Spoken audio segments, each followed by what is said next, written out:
All right, welcome back once again. Probably the last podcast of the Iowa series that we're going to do here on the show. This is your boy East Coast Trev. It's day 3. It's Sunday. I'm not hungover, which is great. I guess it's probably a better thing to do at these shows. We, as you guys had heard probably a couple days ago, or the episode right before this, we had Brady from PRR, Pheasant Run Ridge or Ranch or Pheasant Run Ranch. Yeah, there it is. Oh, see, we got you. And you guide for him? Is that what you do? Yep, okay. Yep. Mr. Hunter, how are you, buddy? Pretty good. How about yourself? Yeah, hanging in there, man. You know, it's like I said, it's day 3. It's a good time. It is a good the time. sun's shining. I said in the last podcast with Brady, is there's no tornadoes coming through the place and whatever else. You know, we don't have to go hide in the bathrooms today or nothing like that. Yeah. Are you used to that kind of tornado thing? Yeah, being in Kansas, growing up in Kansas, like you see tornadoes everywhere, all the time. Well, let's tear into it, man. Let's turn this key, put it in overdrive. Tell everybody who you are, where you're from, and what you do. Perfect. Hunter Base. Grew up in Kansas, from Kansas. I am a full-time guide. So got my start when I was probably 16 years old. Dad always had bird dogs. And so we grew up just hunting wild birds and chasing pheasant, quail, and everything like that. And he had a buddy that guided hunts and everything like that, and that's how I kind of got into it. I had a passion to guide. Always had a passion to hunt. I mean, just from a young age. Grandpa, my dad, my whole family hunts, and we live on a small farm, and so that's really where it came from. Isn't that kind of the blessing to kind of grow up in it and have it and surround it, and those people bring you out and just you don't know any better. You're just building that life that you don't even know that you're building yet. Yeah, correct. And it's amazing when you can grow up in an area where you have turkeys strutting in your front yard and you can watch deer walk across your tree stands. Your blinds are 200 yards from your front door. I mean, very, very blessed to. Could you imagine your life any other way than that? I couldn't. No. I don't. Where I'm sitting at right now, because I guide for a living now from Wyoming all the way to Florida and everywhere in between. And I honestly don't know what I would do if I wasn't guiding. So how did you? Let me get it straight, just so everybody kind of knows. Yep. You started as a bird hunting guide. I started as a bird hunting guide at a young age, all through high school and stuff. Bird hunting kind of dwindled down. Kind of got into waterfowl hunting. Not so much guiding. I was kind of just hunting for myself and with my friends. Went to college, busy with college and work and trying to pay bills and everything like that.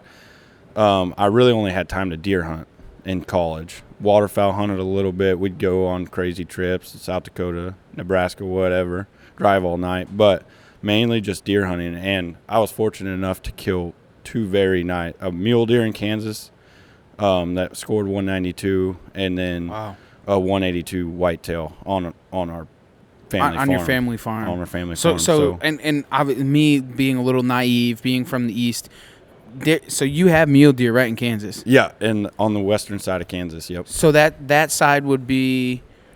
It'd be right on the Colorado border, okay. All the way from Oklahoma to Nebraska, all throughout there. There's mule deer. So when you're doing that, you're glassing those. Glassing them, yep. And you're just moving in on them. And yep. Do you normally run a spotter with you, or that specific hunt? So that specific hunt, I was actually coming back from guiding in Wyoming. It was my first year guiding in Wyoming. I was coming back to finish up school, and I had 2 days to hunt. And I had some intel saying that, hey, there's a big deer in this pasture. And I couldn't find him. Spent all morning, couldn't find him. So I actually just put my pack on and just started walking instead of driving the truck around like I would do in Wyoming in the mountains, right. Backpack hunts.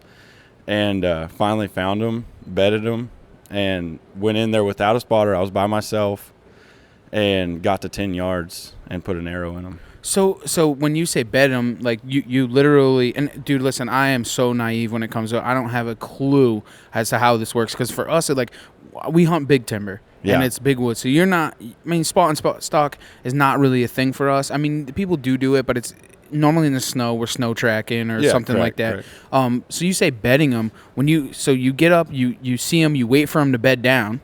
Yeah, yeah. in the morning, so they're going to come out of wherever they're feeding or whatever, and they're going to go up into bed. It's very wide open out there, and it was during the rut, so they were up running around chasing does early morning, and that's it was weird to me that I didn't find them, but there were still standing milo and some standing corn, and those deer will gravitate and stay inside there where you can't see them at all most of the time. Milo, you can see them, but if they're in a cornfield, you can't see them at all. They just live in it. They just live in it. The same with big whitetails. Yeah, exactly. They get in the thickest stuff and just. Do those two run together normally, or they kind of push each other out? They will, but the whitetail is more of an aggressive deer, and so it will push the mule deer out. But they will run together. Yep. Because like you hear a lot with elk, like elk will push out the whitetails or the and not necessarily run together. They'll be in the same area. The same areas. But the whitetail will be more aggressive. So if you do have more whitetail coming up, they're going to slowly push those mule deer farther and farther. So no spotter, no nothing. You move in on this thing to 10 yards. To 10 yards. So is there and I paint the picture, is there a lot of cover? Is there a lot of ground stuff? I was crawling through grass that was probably 1.5 feet tall.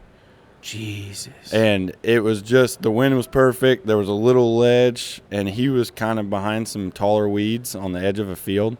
And it was just a perfect situation for me to crawl up there. And I think I walked probably to 100 yards. I could get to 100 yards. And then after that, it was belly crawl or on my hands and knees, crawling all the way to him. And my dad, he was supposed to be out there with me. He had some work issues and stuff like that. But I called him up and I was like, Dad, I just stuck a huge mule deer at 10 yards. The first thing he said, he's like, why'd you have to get so close? I was like, because the closer I kept getting, I was just like, he has no idea I'm here. So I just wanted to get as close as possible just to see if I could do it, be honest with you. What if you busted him, though? Again? Yeah, I would just go try again, find another one. But I was just like, I just have that drive in me. I want to see how close I can get to the animal, like how stealthy I can be. It's only going to make you better in the long run because you can see what you can get away with. But I wouldn't try and get away with a 190. Well, yeah, but I knew I could find him again or find another one. Right, exactly. And that was actually my first mule deer ever. Come on. Yeah, so I set the bar pretty high. Have you followed up with something equivalent to it? Or? I have not, because that was kind of my last really hoorah before I started guiding full time. And like I said, I started in Wyoming. Like I was coming back from Wyoming on that hunt to finish up school for the spring semester.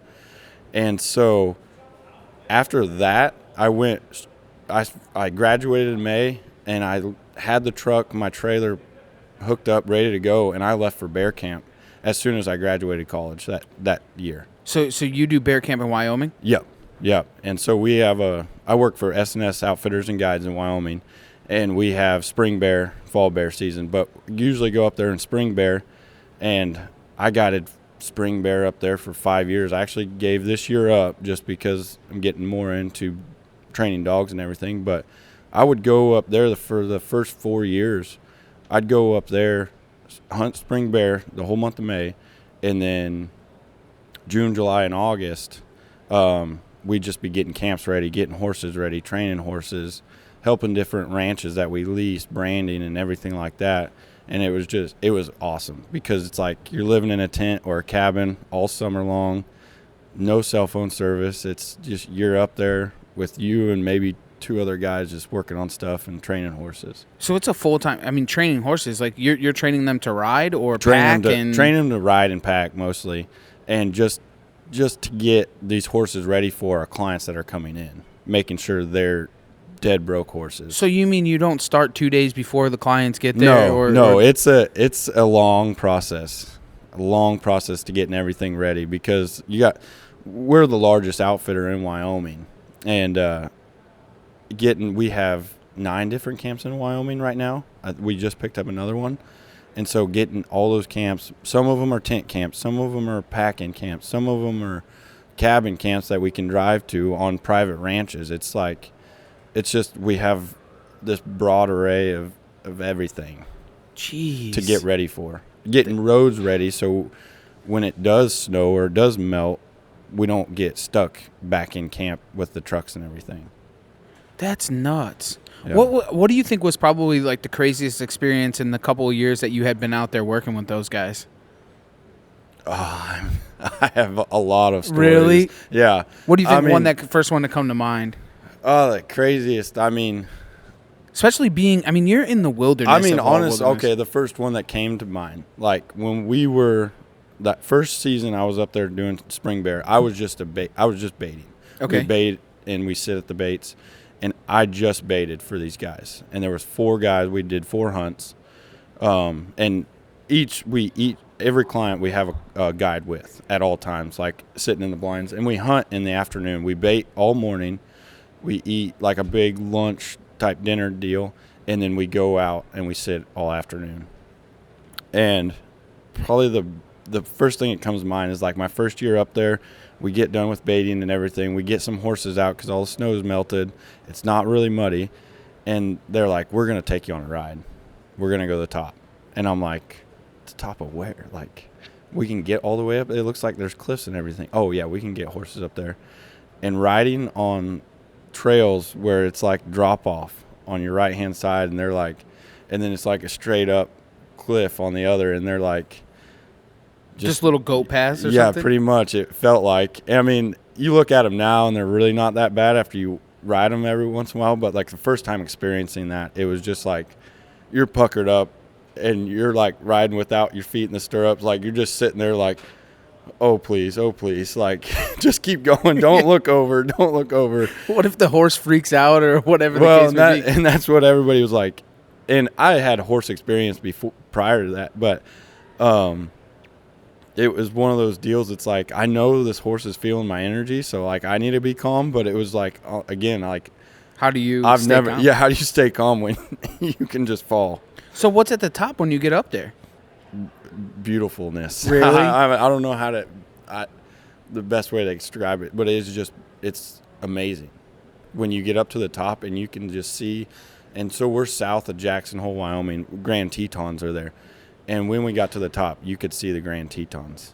Jeez. And it was like you could see the Grand Teton. You could see all the mountain ranges. The feeling of being on top of the world, it's something else. That is it. Yeah, and then watching the mule deer herds, because the mule deer migrate out of there, and at that time they were coming back in. So watching these mule deer, just herds, droves of mule deer coming in, it's just something else. Watching the elk go up high. As soon as like all the snow melts, they're working their way up. So it's like you're passing elk going up here, and it's like that's where they're going to summer at. And just watching all that, seeing bears come out of dens, like getting up high there where like the snow's still somewhat deep in places, and watching them come out of their caves and their dens and everything. So it's just it's unreal feeling. And especially even coming from Kansas, that's a beautiful country in itself, but it has its own thing being in the mountains. Being flat. Kansas being flat, it's God's country. There's God. Every state has God's country. To be honest with you. And that's area without concrete or buildings or anything like that. Well, that's what we think is God's country, right? So other people maybe not, right? Yeah, exactly. They might think that concrete and all that is God's country, but I don't know. We have our own different. We have it different than everybody else does. That's crazy, though. Had you had any like crazy experiences as far as like those like near-death experiences, especially being in Wyoming and the bears and so on and so forth? So one that comes up to mind, like it was my second year guiding, so it had been my third year being spring bear hunting. But second year guiding, we had a bear come into the blind with us. What? Snuck up behind us. It was a sow. Snuck up behind us, and I heard something like, they're very quiet for as big. She was a big bear, and for as big as they are, it's amazing how quiet they are when they're coming up. And she came up behind us, and I just happened to kind of look. I thought I heard like a stick break or something, and I just happened to like slowly turn my head and look, and her nose was a foot away from me. And we were sitting in like natural built blinds. We just pile up sticks and we're watching. You focus on the bait or around the bait because they're going to come. We're drawing them out of heavy timber down right. to us. So usually they don't come up behind us, but she came right behind us, like a foot away from us. And she saw me move, kind of caught my eyes and stuff, and she like ran off to the right and came around us and went up to the bait, and then scattered off after that. But what kind of like went through your mind? Like, what were you thinking? The first thing I thought of, I was like, I don't know. I mean, like, is she gonna attack us? Like, the first thing that popped up was like, I didn't even reach for my gun. I was just like, I felt helpless. I mean, and I just like, really the first thing I did was I tapped on my client. I tapped on his shoulder. I was like, as she's running around, I was like, that bear was a foot away from us. Like, I had no idea what we were gonna do. I was just helpless. So you normally carry a sidearm, obviously. Yeah, and we have bear tags as guides. So if we do need backup shots, or if we have a bear come at us, charge us. But black bears really aren't aggressive. I mean, they can be if they have cubs and stuff, but they really aren't an aggressive animal. Just more of a curious. Very curious, very curious. And their sense of smell. I mean, I have buddies that trap and stuff for a living, and they've kind of explained it to me. I haven't done a whole lot of research, but their smell is like 40 times greater than a dog. So they know they know that you're yeah, sitting and over so the bait. it's pretty much when you're sitting at a bait, they know you're there, and it's their curiosity is what brings them in, essentially. And like I said, I've guided a long time. I've guided a lot of bear hunts. I might not be the expert on it, but it's their curiosity that brings them in. The scent control, nothing. I mean, they know you're there. And their stomach probably gets the best of them too. Though. Exactly. You know, they're hungry. Yeah, they're not going to skip a meal. Yeah. That sugar in that barrel, all that barley and grease, like they can't resist it. That's nuts. That's absolutely. How do you get all that bait up there though? Pack it in on our backs. Jeez. In the springtime, most of our baits we have to be like 200 yards away from a stream or a road. Okay. Or a trail. That's law. That's law. That's okay. the law. So most of our baits in the springtime are between 250 to, I would say, 800 yards away from a trail or where we can get a four-wheeler or a truck or something like that. So we're not walking too much, but it is steep country. I mean, you're walking uphill most of the time with the bait, and it's like, and then when you come back, it's like you're walking downhill empty. It's like, I wish we could change this up. I wish we could get on top of these baits. Yeah. So we're walking downhill heavy and then uphill light. But that's just the nature of the beast, because that's where all the roads are at the bottom. So it just works out that way. Yeah, but we do have a couple baits that are like, I think we have two baits that are probably a mile in there, just because they produce. I mean, it's tough to get in there, and it's steep, long walk and everything like that. And so it's always like rock, paper, scissors, like who wants to run that bait today? Right. Or every other day or whenever we do it. But it's like rock, paper, scissors, like everybody's taking their turn on the long haul with 2 5-gallon buckets filled with bait. So how many of you guys are in camp that are working? There's usually 4 or 5 of us. Okay. Usually have so it's a pretty big outfit. Yeah. And we usually have 4 to 5 hunters in camp every week for 3 weeks. We do 3 weeks in the springtime. Jeez. And the success rates? Are you trying to shoot bigger bears? We are. We're trying to shoot bigger boars. Okay. Really try not to shoot sow. Sometimes it's hard to tell. But we really want to shoot the boars and just keep the sows around, because that's what's going to keep bears around, right? Obviously. You're just mature deer hunting, just picking them out right. Exactly. And, yeah, every once in a while we'll get a sow just because she does look like a boar. And that's another reason we sit with your clients. Like, we try our best to tell them, like, because if you're coming out bear hunting, you've never been bear hunting, you've never seen a bear, a cub walks out and you think it's the biggest thing in the world. Until it gets next to the barrel. Until it gets next to the barrel. Right. And some of the guys are just so focused on that bear that they're not judging it size-wise. They're just like, oh, my gosh, that's a bear. Whereas we're sitting there beside them, we're like, that's a little bear. Like, put your safety back on. Hold yourself. Put your gun back down. Like, we're We're gonna wait for a bigger one. And that's like they say, like, for us, like for myself, like the East Coast guys coming to the Midwest to hunt for deer for the first time, that first 125, 130 that comes by, you think it's a 180 because you don't really see those type caliber deer. No. And you got to, like, hold your paces. Let's calm check down. this out and see what actually happens. And that's absolutely nuts. And you probably had clients that have just pulled the trigger on something and just, you're like, oh, what just happened? Yeah. It's like, and essentially it's their hunt. I mean, I can do whatever I can. I mean, there are situations like sow with cubs. That's illegal. That's illegal. Yeah, you cannot shoot a sow with cubs, with dependent cubs. So even if the cub's almost the same size as the mom, if they're still dependent, you can't. That's illegal. Yeah, it's illegal. And so, which is good because right, of course. because I mean, boars will come in and attack those cubs and try to move them away, and those cubs, it's habitual. Like they'll keep coming back. They'll stay in that area. So if if the mom dies or something happens to her of old age, or may get shot, and because it's all public ground, so it's not just us out there. Those cubs will stay around.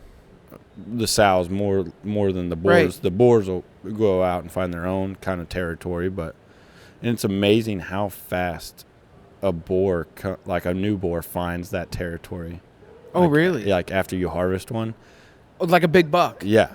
And it's like you'll have a new boar in there within the next 2 days. So now those clients can get on another one exactly. and then move yourself on. That's pretty cool, man. I couldn't imagine the experience, though, of, like, especially being a Kansas boy and then going out west and hunting that. Like, what made you – now you said that you're going to kind of slow back on that and you're going to kind of move towards something else. Yeah, so I've gotten into a lot more dog training, upland hunting, and so – kind of following in those footprints. Yeah, and so what really drew me, so I graduated from Kansas State University, and what really drew me, I went for the Wildlife Outdoor Enterprise and Management program through K-State, and great program. Like if you want to do something in the outdoor industry, I mean, great program to go through. Professors are great. They're still there since I still keep in touch with both my professors. They always want to know what I'm doing because there's a handful of us that are actually doing what I'm doing, like traveling for a living, guiding for a living, and everything like that. But getting back to hold on 1 second. Those programs are made and built for what you do? For the outdoor industry, yeah.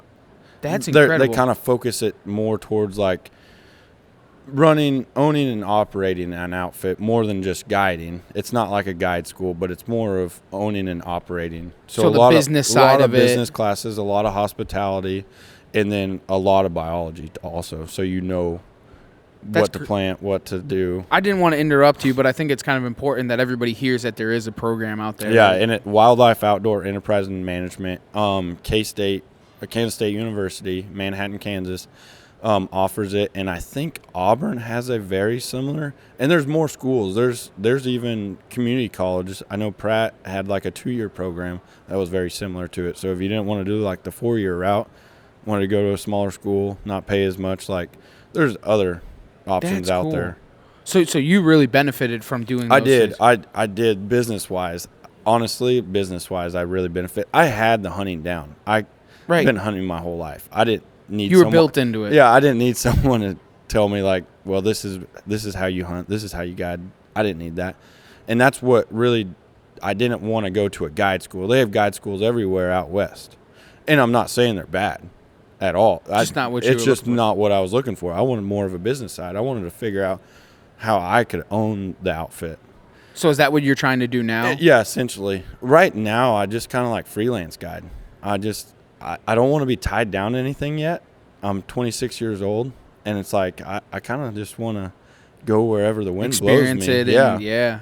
And so I get it, man. I totally understand what you're trying to do. Because you want to work underneath some of the best people to build your resume to be what you want to be, man. Correct. You're just taking those right steps. And I've worked for a lot of different outfits. Like my resume, I could put it on 5 pieces of paper. Right. Just everybody that I've worked for. And it's like, some people look at that and like, man, you move around a lot. Like, do they not like you? I was like, you can call every outfit on that piece of paper, and they will say, yeah, we wish he would just stay around forever. Like, but he's just like a nomad. He's just like, I want to go see what's over here, what's over there. And I get calls all the time. Like, I'm never not busy. If I don't ever have downtime, because if someone finds out I have a week off or 2 weeks off or something like that, They want you to go guide for them? Yeah, they want me to go guide somewhere. That's awesome. I like sitting here at the show. We're selling deer hunts, turkey hunts, and pheasant hunts for Pheasant Run Ranch. And sitting here at the show yesterday, I just got a call from a outfitter I work with in Florida. I spent 3 years in Florida running bird dogs down there for quail. And I just got a call from him. He's like, hey, man, my guides down here, they're kind of like wearing down. They're like done with the season. And he's like, can you be down here in like the next week or so? And I'm like, yeah, I'll be there. I was like, you need turkey season's going to start up, yeah, right? turkey. Yeah. So we'll be finishing out quail season and then rolling right into turkey season. And so when does the quail season start down there? So it's release quail. Okay. Yeah. So you can hunt at 365. Yeah. So, well, not 365. Middle October, I think it starts. It's okay. Very similar to like the put and take pheasant hunts in South Dakota, Kansas, anywhere like that. It's October to March is your release, and you're on controlled shooting areas is what they call them, CSAs, and you can shoot birds anywhere between October and March, hens, roosters, all the quail, chucker, whatever you want on those areas. And that's what Florida's down there. And people, I mean, the snowbirds, these guys that live in Michigan or up there, and they hunt the woods up there, and then they come down to Florida all winter.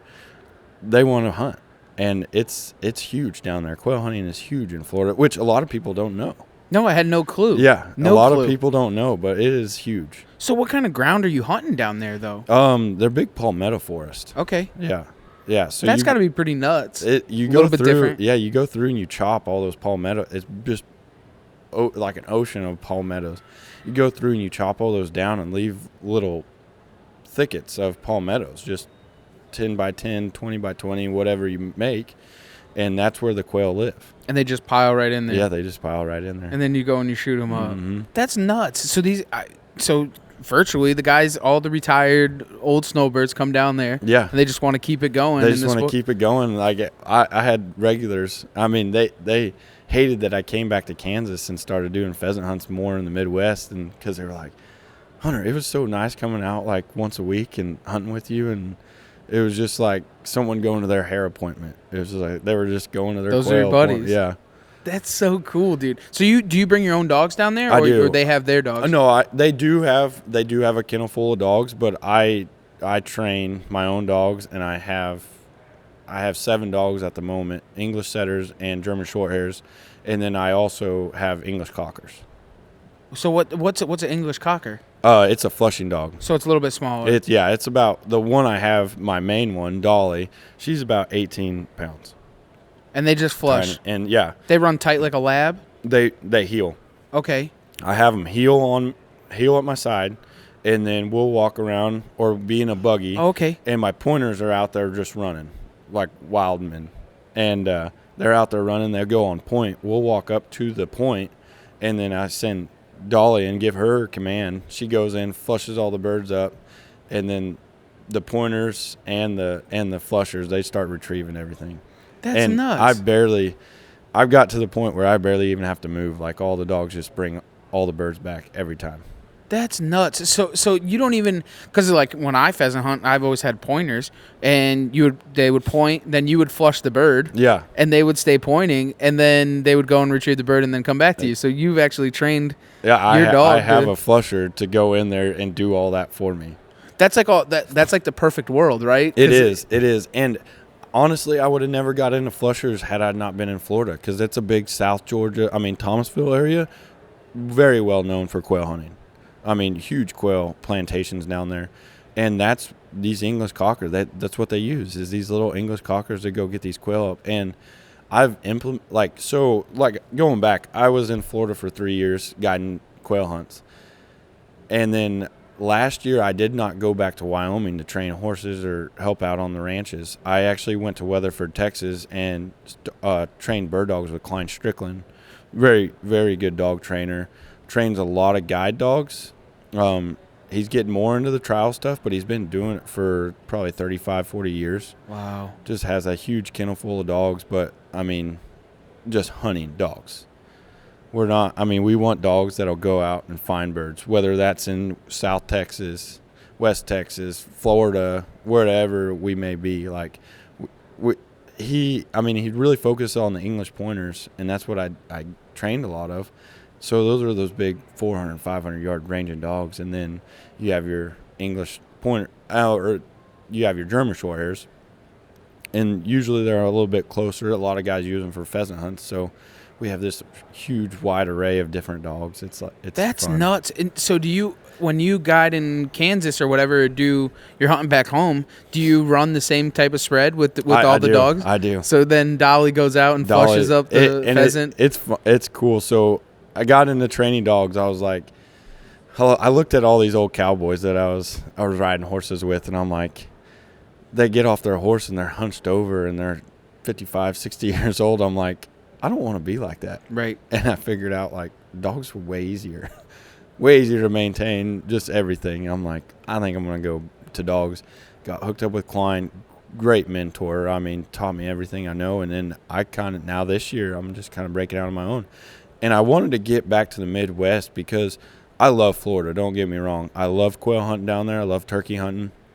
Everything. Like I said, I'm going back in a week. Right. But it's so far away. I'm not gravitating back. I didn't want to be in Kansas. I want to be in Texas, to be honest with you. And just because Texas is a huge state and there's everything. It does everything. Yeah, it does everything. And I'm 6 hours away where I was living, 6 hours away from my parents' place in Kansas. So I could wake up at 5 o'clock in the morning and be there by lunchtime. But everybody found out I was back in Kansas, and they're like, oh, come guide for us, come guide for us, come guide for us. And so I had a lot of different offers to go guide, but I stuck with Pheasant Run Ranch and Ringneck Ranch in Kansas. So this season you're going to run with two different ranches. Yeah, and this last season. Okay. That's the last season I started. So what are you going to do this season? I'll stick with the same ranches come bird season. But like this other outfit that I guide every once in a while, Scattered Acres, like I'm going to go help them this summer. It's like, and just bounce around.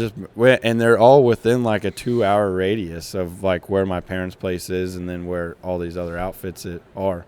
But it's like everybody wants like a little piece, right, of help, right. But it's nice because I'll be doing a lot of farming, and then for their outfit, and then training dogs on top of it. That's nuts, dude. So what is the future for you that holds? Like, are you looking to have your own place and your own guiding service, or eventually I'd like to have my own kennel, my own dog kennel, and kind of just train stick dogs. on the dogs. Yeah, kind of just train dogs and then go guide pheasant hunts and just stay on it, or quail hunts or whatever. Now, do you get to hunt with the guys sometimes, or every does it once take in a away? Because I know guiding takes away from what you really want to be doing, right? Yeah, every once in a while they'll be like, "Hey, grab your gun, like you're coming. Let's have some fun." You're gonna shoot with me today," and you know you get the same guys, or you get comfortable with them after 3 days of hunting with them. So you're like, they'll miss a shot, and then you give them razz them a little bit, and then it's like, well, you grab the gun, and it's like, man, that's a lot of stress on. That's a lot of weight on your shoulders because you're like, now I can't miss. Yeah. I'm the guide. I'm teaching them or showing them the ropes, and then now I miss. Yeah, I'm razzing them and everything like that, and now I miss, and it's like, oh, yeah, now they have ammunition on me. Right. Well, I mean, the nice thing about running dogs is that in itself is a success, right? It's not, like deer guiding or bear guiding. I mean, it's great. And when they shoot the big bear, like, it's a huge party. They have funerals for them and everything. Like, it's great. But running dogs, when I was running dogs, I'd rather run the dogs than actually hunt. Oh, I did. And that's why I've gravitated. Like, I could have stayed in Wyoming, made a lifestyle out there, done big game the rest of my life. But I started getting back into the dogs. And why I ended up in Florida is just because I wanted to go do something different. I've done the Kansas pheasant hunting. I did all that. So when I first went to Florida, like, there was a job opportunity. I had one dog at the time.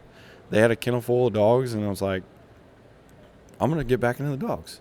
And there was offer in Florida, and I was like, I want to go see a different country. Like, I'm not tied down to anything. It's like, I'm just gonna travel. Went down to Florida, loved it. Was there for 3 years, but getting back, I know we're kind of all over the place, but that's normal around here. Yeah, but getting back to why I wanted to come back to the Midwest, it was like when I wanted to go deer hunting. Like, Florida has deer; they have nice deer too, but nothing that I grew up around. You know? Yeah, I mean, nothing beats your heart is still in the big whitetails. Nothing beats a Kansas whitetail or Western mule deer, and so it's like when you have to get on a plane and fly across country just to go deer hunting, and it's like a 3-day deer hunt turns into a 5 to 7 day deer hunt just because of travel, or you have to drive 2 days. It's like, I'd much rather just be centrally located where I can go to Florida if I want to, but I can come back and be right in the heart of deer country. And not miss out on anything. Or turkey country or pheasant. Yeah, not miss out on anything. Which is so important. Be 10 hours from the mountains.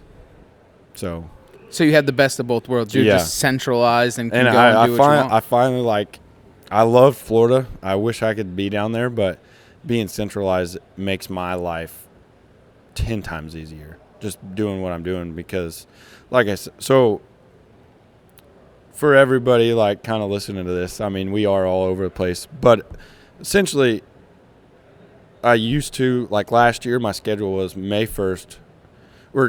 We'll start in January. January, I was guiding quail hunts in Florida. It was my last year there. I was January, February, and part of March, I was guiding quail hunts. Come April, I came back to Kansas and guided turkey hunts for 3 months. May rolled around, I went up to Wyoming, guided bear hunts. And then came back June, July, and August. I was in Weatherford, Texas, training bird dogs, learning how to become. I mean, I made all my own bird dogs, but he fine-tuned my skills on training them, which huge shout out to Klein Strickland because he was a great mentor.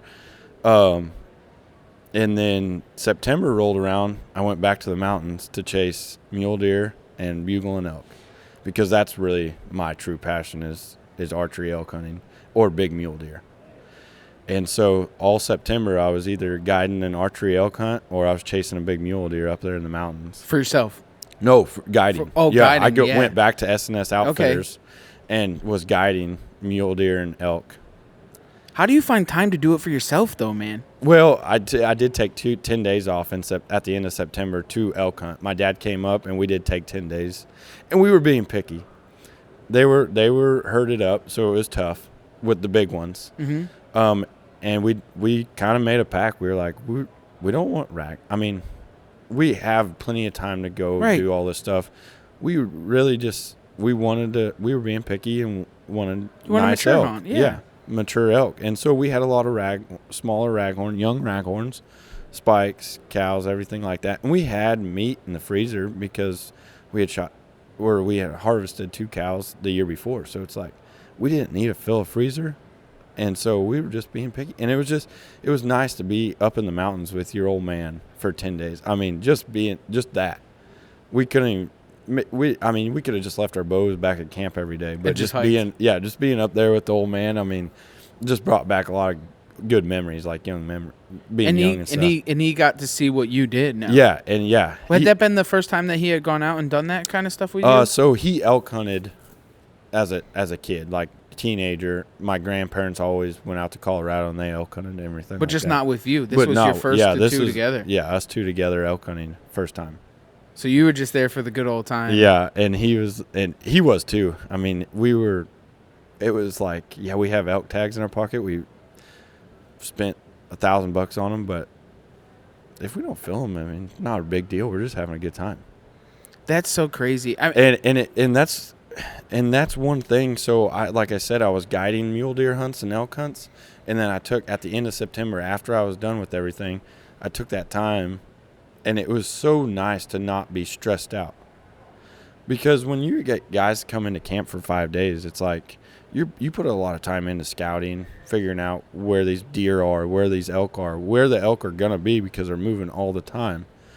And when you have a guy come in and you're riding up and you start glassing and it's 10 o'clock and you haven't seen anything or heard an elk bugle, and these guys are like, you can just feel them like cutting through cutting through. You're like, where are these animals? Yep. It's like it can be stressful, but then we always make it work. They're paying big money to do it. And, yeah, the they pay weight a lot is of- on your shoulder. You're supposed to be that guy. And so there is a lot of stress that comes with it. And so just being able to go with my dad and not like, we want to sleep in today, we're going to sleep in.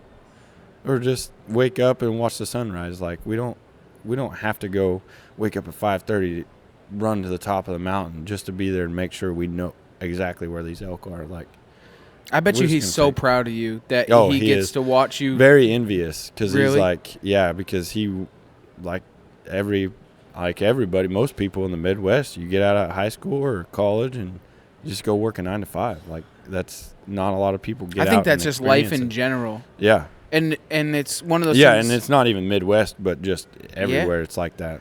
It's crazy, hearing your stories and unraveling. It's incredible. One of the things that I say a lot to a lot of people, and I do a lot of like posting, emotional posting, not really emotional, but like deep heartfelt stuff. Like Yeah. there's something that I say all the time is chase your dream because your dream's not going to chase you. Exactly. You got to go out of that comfort zone. You can be your own person and do what you want to do. And people go, oh, it must be nice. I talked about this with Brady's. It must be nice. It must be nice. It must be nice that you own a ranch. No, you don't understand that you gave up X, Y, and Z to do what you do every single day. And anybody in the world could do what we do.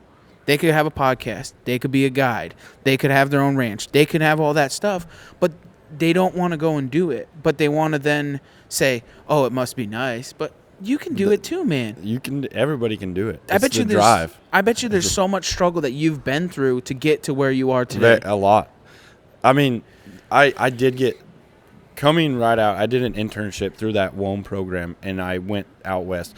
I always had a desire to go out west because my grandparents went elk hunting all the time. By the time I was old enough, their health had deteriorated, and they weren't able to go out there anymore. And so, like, ever since I was little, like watching their elk hunt videos and everything, because my grandma filmed everything. That's amazing. So VHSs and like pictures everywhere, and it's like I had a desire. I'm going to go out west, and getting hooked up with SNS was huge. Their biggest outfitter. I mean, very well known. Cy Gilliland is the owner. Very, very well known. But having that getting started on just a great outfit like that helped me tremendously. It made me love it because I had a lot of guys kind of following my path and go up there to Wyoming, but they were in outfits that weren't as good as Cy. Right. Most of them aren't in business anymore, but like they just they didn't have that same experience I had. I had experiences like, man, I love this. This is awesome. Like great guys, great company. These guys that are guiding for him are been around for 20 some years. Like he keeps guys around because he's good to us. Whereas other outfits are like getting new guides in all the time. And it's like different experiences, and I just lucked out with a great experience.